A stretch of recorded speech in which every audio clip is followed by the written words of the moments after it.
Hello पिलामने तो आज आमर टॉपिक होची धातु अधातुर आमे पढ़िबा नेक्स्ट पार्ट।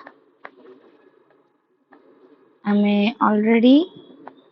पूर्व क्लास रे डिस्कशन करी सारी चे जे केमिति आमर सक्रियता क्रमर निम्न रे थिबा धातु और सक्रियता क्रमर मध्यम रे थिबा धातु मानकर निष्कासन करा जाए। तो आज देखिबा आमर अधिक सक्रियता क्रम रे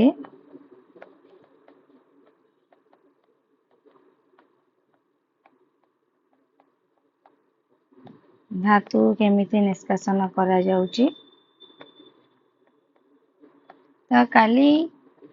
आमे टिके डिस्कशन करिथिले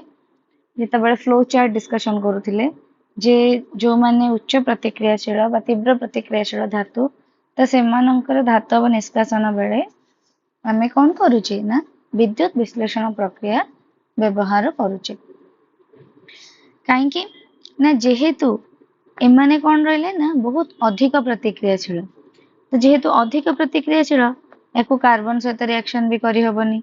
काहे कि ना सीता को ता सहित मिसिकी यौगिक सृष्टि करदबो।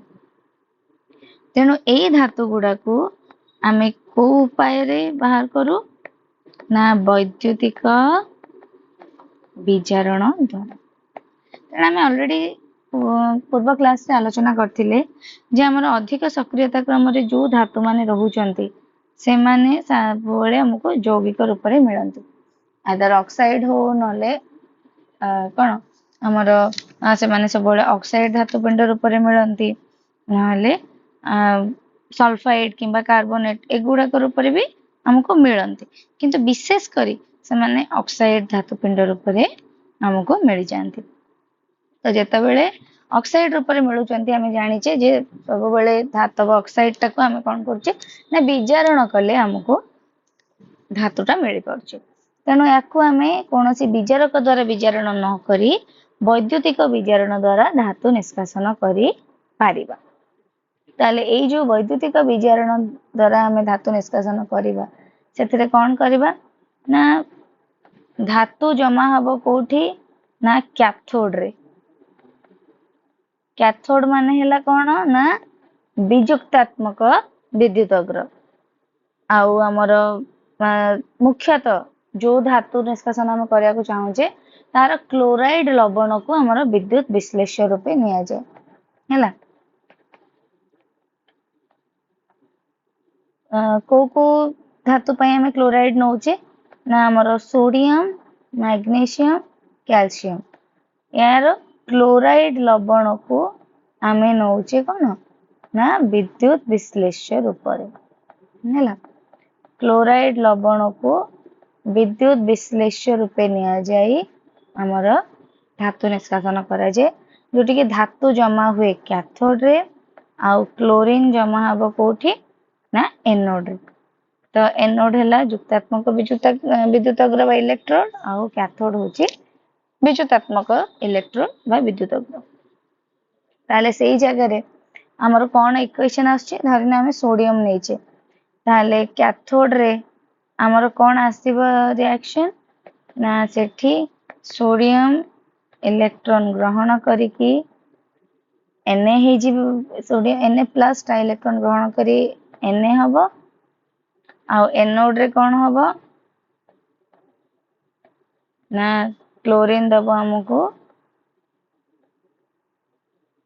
2Cl माइनस टा दबो हमको Cl2 प्लस 2 इलेक्ट्रॉन। तो एठी एनोड रे जो इलेक्ट्रॉन आछे से इलेक्ट्रॉन को ग्रहण करिकी हमर Na प्लस टा Na रे कन्वर्ट हबो। सेही भले हमर एल्युमिनियम ऑक्साइड रो एल्युमिनियम भी हमको मिल जाए।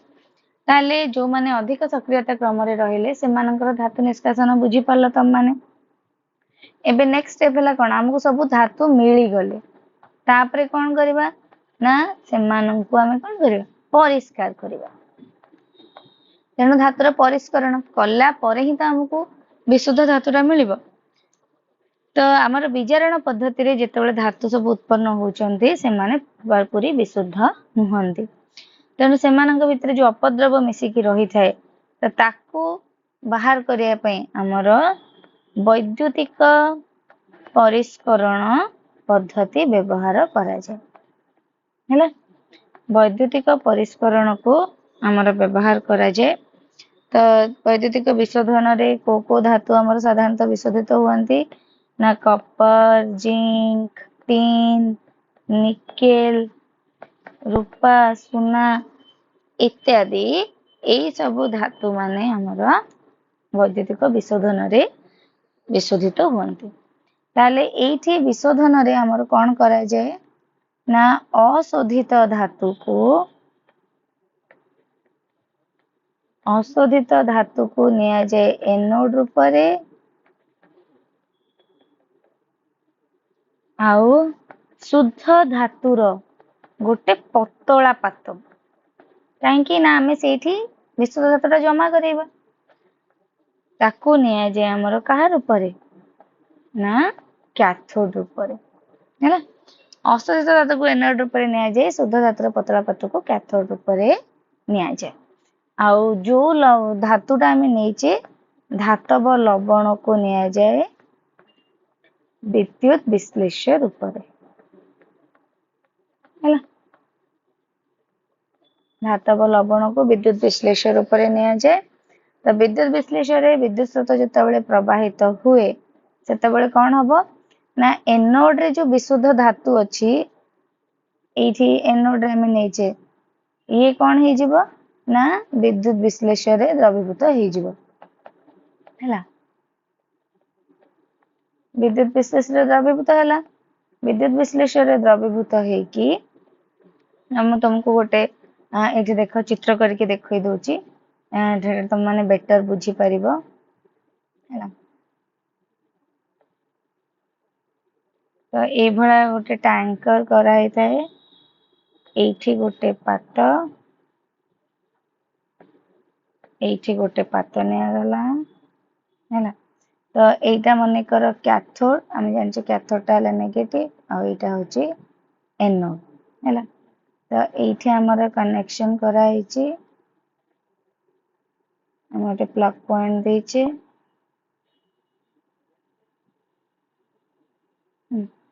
एटा हला हमर प्लस एटा हला माइनस ताले आमे एटा को नेचे कैथोड और एटा को नेचे एनोड तो एनोड रे हम कोन नेले ना अशोधित धातु और कैथोड रे हम कोन नेचे ना शुद्ध धातुर पतला पात तो एठी माने कर आमे नौचे कोन ना तंबार वैद्युतिक शोधन हैला एटा आमे एग्जांपल नौचे तंबार वैद्युतिक शोधन हैला जतले हम तंबार वैद्युतिक शोधन नौचे जेहेतु तो एठी हमें कोन करबा एको पूरा कवर कर दोछु तो जेहेतु हमें पढ़ीचे जे सेही धातव लवण गोटे को हमें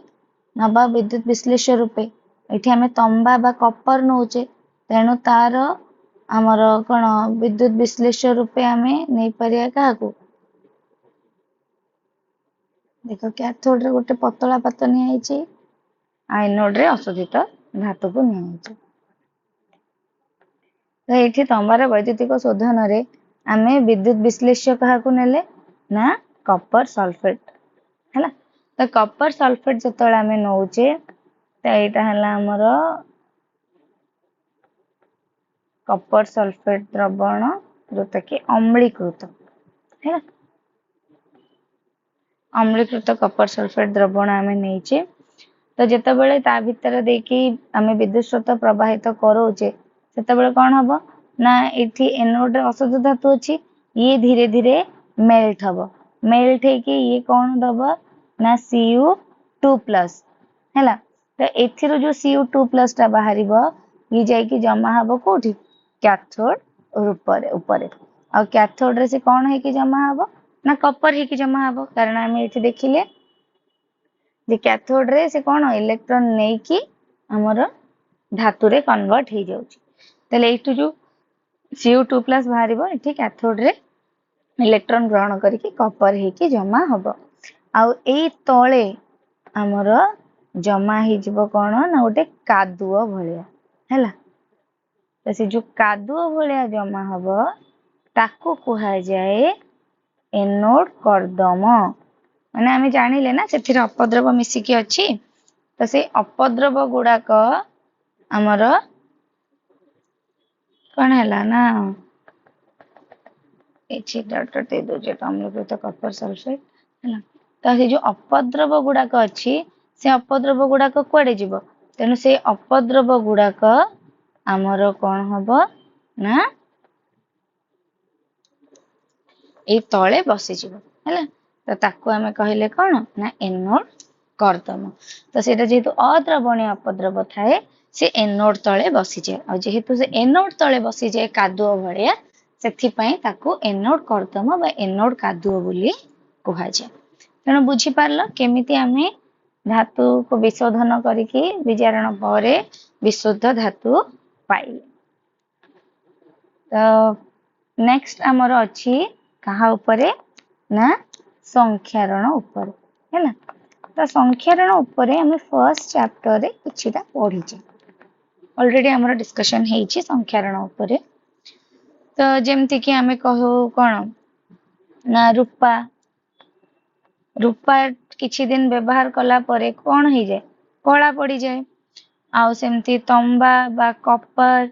एटा कोन हुए ना किछि दिन रहिला परे आमे देखिछे जे बासन गुडाक रहिले ता ऊपरे ग्रीन कलर गोटे लेयर बस जाय बा सबुज रंगर बस जाय। आउ लुहा ऊपरे कोन बसी जाय ना हमर बादामी रंगर गोटे आस्तरण पड़ी जाय। तले एडा सब कोन कोन ना रूपा रे जो कला रंगर आस्तरण पड़े सी हैला हमर कोन ना सिल्वर सल्फाइड हैला। सिल्वर सल्फाइड रा आवरण पड़िबा फल रे से कला ही जाय। आ एठी तंबा बा कपर जो आछी सी ग्रीन हे जाउची सेटा होची कोन हमर ना कपर कार्बोनेट। आ लुहा जो बादामी रंग लाभ करूची सेटा को हमें कोन कहूचे ना फेरिक ऑक्साइड है ना। एटा मने रखिबो। तो ये जो बादामी रंगर पड़ जाए हमें ताको कलंकी लागी जी बोली भी कहू। ताले एई संख्यारणरू आमे केमिति सबु धातु माननको रक्षा करिबा सेटा होची हमर आजिर मेन डिस्कशन रो पॉइंट। तो केमिति ताको प्रतिरोध करि हबो ना आमे रंग लगे परिबा ता ऊपर तेल लगे परिबा ताको जिंक लेपन करि परिबा हैला। आउ कोन करि परिबा ना ग्रीजिंग करि परिबा आउ क्रोम प्लेटिंग करि परिबा। एउडा सब हमर होची प्रतिरोधर उपाय। आउ कोन अछि ना एनोडाइजिंग करि परिबा। एनोडाइजिंग ता हमें गत क्लास रे पढिथिले। ता सहित कोन आ गोटे जिंस करि परिबा ना मिश्र धातु प्रस्तुत करि परिबा हैला। ताले ये सब हैला हमर गोटे गोटे पॉइंट। हमें रंग लगे परिबा तेल लगे परिबा जिंक लेपन करि परिबा ग्रीजिंग करि परिबा क्रोम प्लेटिंग करि परिबा एनोडाइजिंग करि परिबा और मिश्र धातु प्रस्तुत करि परिबा। तो ये जो जिंक लेपन को हमर आउ कोन कहा जाय ना गाल्वानाइजिंग हैला। तो गाल्वानाइजिंग रे कोन करा जाय ना जोतरे जिंक रो गोटे पतला स्तर रो आस्तरण रे स्टील आउ लोहा ऊपर दिया जाय जोटा कि ताको कलंकी लागिबारो प्रतिरोध करे। तो ए भला प्रोसेस रे हमें प्रतिरोध करि परिबा। तो एथिरे हमर मिश्र धातु विषय रे टिके डिस्कशन अधिका अछि। तो धातुर धर्म रे हमें उन्नति आनिबा पई मिश्र धातु प्रस्तुतिटा होची गोटे बहुत भल प्रोसेस भल प्रणाली बोली हमें कहि परिबा। जेमति कि लुहा लुहा को हमें हमर सब जिंस रे प्राय लुहा रो जिंस हमें यूज करछे किंतु लुहाटा हमें विशुद्ध रूप रे व्यवहार करू नाही कारण विशुद्ध लुहा बहुत नरम आ उत्तप्त हेले से सहज रे प्रसारित हेइ जिवो। सेथि पई कोन करा जाय हमें एठी लिखिबा जे विशुद्ध लुहा को हमें व्यवहार करू नाही। सेथि रे हमर 0.05% कार्बन मिसेकी ताको कोन करा जाय ना ताको परिणत करा जाए स्टील हैला किंतु सेथिरे जेतेबेले हमर निकेल आ क्रोमियम मिसे हे जाए हैला ये तीनटा जाक मिसिले आमको दब कौन ना स्टेनलेस स्टील हैला तो जेतेबेले आमे कहूचे जे जहाँ आमे जिनस यूज करूचे आमे प्राय सब बेले कहूचे कि आमे स्टेनलेस स्टील रे व्यवहार होइतिबा जिनसटा व्यवहार करूचे किंतु आमे कौन करूचे ना जो स्टेनलेस स्टील रे आमे जिनस व्यवहार करूचे सेतेबेले हमर लुहा सहित कौन कौन मिसुची ना 0.05% कार्बन मिसिकी स्टील हे गला तापर से कार्बन सहित निकेल और क्रोमियम मिसिले हमर लुहाटा हमर हे जाउची कोन ना स्टेनलेस स्टील हैला तो विशुद्ध लुहा जेतेबेले कार्बन सहित मिसुची सेतेबेले दोची स्टील एटा गोटे अलग कलर रे लिखिबा विशुद्ध लुहा जेतेबेले निकेल क्रोमियम सहित मिसुची सेतेबेले दोची से स्टेनलेस स्टील जोटा कि बहुत स्ट्रांग आ एथिरे सहजरे जंक लागे नाही वा कलंकी लागे नाही तेना आमे जेतेबेले मिश्र धातु प्रस्तुत करूचे सेतेबेले धातुर धर्मटा बदली जाय तेना जेतेबेले अलगा कोनोसी धातु सहित मिसुची बा अधातु सहित मिसुची सेतेबेले तार धर्म बदली जाय तो मिश्र धातु काहाकु नै कि हे पारे आइदर धातु प्लस धातु और धातु प्लस अधातु जहाँ को भी नहीं कि मिश्र धातु टे तैयारी करि पारिबा तो फर्स्ट कौन करा जाए ना धातु को तरलाई दियंते तापरे निर्दिष्ट अनुपात रे अन्य मौलिक मान को द्रवीभूत करे मिश्र धातु प्रस्तुत करा जाए जेमति कि हमर देखिबा हमें मार्केट रे सुना हैला तो विशुद्ध सुना हमें समस्त जानिचे केते कैरेट रो विशुद्ध सुना हमें समस्त जानिचे हमर 24 कैरेट रो हैला किंतु हमर जो गहना तैयारी करा जाए सी केते कैरेट रे तैयारी करा जाए 22 कैरेट रे आउ जेतेबेले हीरा रो गहना तैयारी करा जाउची सी तैयारी करा जाउची 18 कैरेट 14 कैरेट आउ एबे हमर मार्केट रे आसी गलानी 9 कैरेट रो गहना ताले जो 24 कैरेट टा होची विशुद्ध सुना हैला एटा माने कहि परिबा 100% किंतु जेहेतु सेटा बहुत नरम सेतबेले आमे ताको व्यवहार करि पारु नाही गहना गांठी तैयारी करिबारे कारण सी एते नरम जे आमे तेथिरे जदी गहना गांठी तैयारी करिबा ताले से कोन हबो किछि दिन व्यवहार रे हमर ताधुर कोन हबो ना धीरे धीरे सेटा बंका हे जिवो तेनु ताको शक्त करिया पई सेथिरे हमर रूपा किंबा तंबा मिसा जाय तो एटा होची 24 कैरेट ता जतबेले 100% सेतबेले 22 कैरेट ता हमर होची केते ना 91.67% गोल्ड ता धरे रहूची आ 18 कैरेट ता होची हमर 75% तो सेमती बाकी 14 कैरेट आ 9 कैरेट ता तमे माने कहबो जे सेटा केते क्वांटिटी रे रहूची तम माने खोजी की बाहर करबो नले मु लिखि दोची 14 कैरेट हमर होची 58.3% माने सेति की परिमाणर ता देरे कोन सुना रहूची आउ सेमती हमर 9 कैरेट रे आसुची कोन ना 37.5% हैला ताले 24 कैरेट रे जोठी हमें 100% सुना पाउचे 22 कैरेट रे 91.67% 18 रे 75% 14 रे 58.3 और 9 कैरेट रे 37.5% हमें सुना पाउचे तो एठी सुना सहित हमर कोन कोन सब मिसा जाउची ना सुना सहित हमर मिसा जाए रूपा तंबा नहले जिंक है ए तीनटा जिंस भितर किछि भी मिसा जाए कि ताको शक्त करा जाए आमर मुख्यतः 22 क्यारेट अलंकार व्यवहार करा जाए हीरा गहना पे 18 14 आबे रिसेंट 9 क्यारेट बाहर हीरा गहना रे 9 क्यारेट भी सुना व्यवहार करा जाउची गहना प्रस्तुत करबा पाई। तो सेई जगह रे आमर जदि पारद गोटे धातु हुए ताहले मिश्र धातु को आमे कौन कहबा अमालगम हैला। मिश्र धातु कौन कहबा हमें अमालगम। गोटे मिश्र धातुर विद्युत परिवाहिता और गलनांक विशुद्ध धातुर कम जेमती कि आमर होची एठी देखिबा पित्तल आमे जो जो मिश्र धातु सब व्यवहार करछे पित्तल व्यवहार करूचे ब्रोंज व्यवहार करूचे सोल्डर व्यवहार करूचे हैला। ताले एथिरे सब कौन कौन मिसिची सेटा भी जानियार अछि। पित्तल रे कौन कौन मिसिची ना तंबा प्लस जिंक आउ ब्रोंज रे कौन मिसिची ना तंबा प्लस टीन। सोल्डर रे कौन मिसिची ना सीसा प्लस टीन हैला। ताले ए सब मुख्यतः मिश्र धातु आमे हम दैनंदिन जीवन रे व्यवहार करूचे। तो मिश्र धातु गुड़ाक विद्युत कुपरिवाही पित्तल ब्रोंज एमाने विद्युत कुपरिवाही किंतु एते देख